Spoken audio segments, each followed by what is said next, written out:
दोदारा चाँदनी नगरपालिका 10 स्थित कुतियाकबर बस्तीमा वर्षौंदेखि बाढी, कटान र पटानको जोखिमले स्थानीयको जनजीवन त्रसित बनेको थियो। महाकाली नदी र जोगबुढा नदीको बीचमा रहेको यस बस्तीका बासिन्दा हरेक वर्ष वर्षायाम सुरु भएसँगै घरबास जोगाउने चिन्तामा रहने गर्थे। तर अहिले महाकाली र जोगबुढा नदीमा तटबन्ध निर्माण भएपछि स्थानीयहरू सुरक्षित महसुस गर्न थालेका छन्।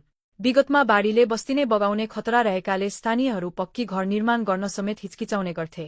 कति बेला खोलाले बगाएर लैजान्छ भन्ने चिन्ता हुन्थ्यो। त्यसैले राम्रो र बलियो घर बनाउन सकिरहेका थिएनौं, स्थानीयहरू बताउँछन्। तटबन्ध निर्माणपछि भने अवस्था फेरिएको छ। बाढी र कटानको जोखिम कम भएको महसुस गर्दै स्थानीयहरू अहिले ढुक्क भएर घर निर्माणमा जुटेका छन्। अहिले बाँध बनेपछि हामी सुरक्षित भएको अनुभव गरिरहेका छौं।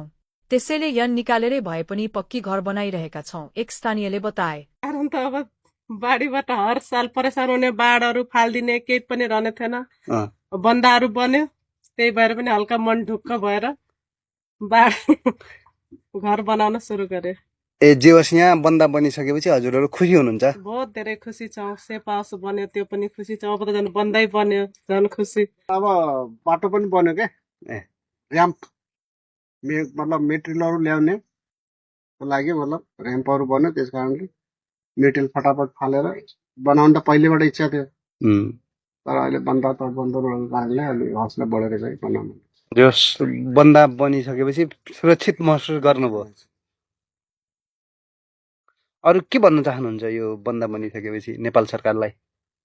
बन्दा बनिसकेपछि बनि त सक्यो, अब पुल चाहिँ हुन एकदमै आवश्यक छ। पुल भइदिएको भए झनै राम्रो हुन्थ्यो, पक्की पुल आरसीसी वाला। हाल कुतियाकबर बस्तीमा धमाधम पक्की घर निर्माण भइरहेको छ। पहिले कच्ची घरमा बस्दै आएका धेरै परिवारले नयाँ घर निर्माण सुरु गरेका छन् भने केहीले पुराना घरलाई पक्की संरचनामा रूपान्तरण गरिरहेका छन्। स्थानीयका अनुसार तटबन्ध निर्माणले केवल बाढी नियन्त्रण मात्र गरेको छैन, बस्तीप्रतिको विश्वास पनि बढाएको छ। वर्षौंदेखि असुरक्षाको भावना बोकेर बसेका बासिन्दाहरू अहिले भविष्यप्रति आशावादी बनेका छन्। बस्तीमा घर निर्माणको चहल पहल बढेसँगै कुतियाकबरको मुहार पनि क्रमशः फेरिँदै गएको देखिन्छ। त हामी ढुक्कै छौँ, किनकि हामी वर्षौं भन्दा पनि मै आएको यहाँ 39 सालको बस्ती हो। 39 सालमा प्रत्येक वर्ष हामीलाई बिगबिगी थियो। महाकाली यता जोगबुढा नदी लिएर जङ्गल जनावरको बिगबिगी। अब हामीलाई हर साल बर्खाको हामी कुनै फसल लिन पाउँथेनौँ। हाम्रा घरमा रहेको सामान पनि हिउँदोको गहुँ बाली पनि हामी राम्ररी राखेको पनि राख्न पाउँथेनौँ।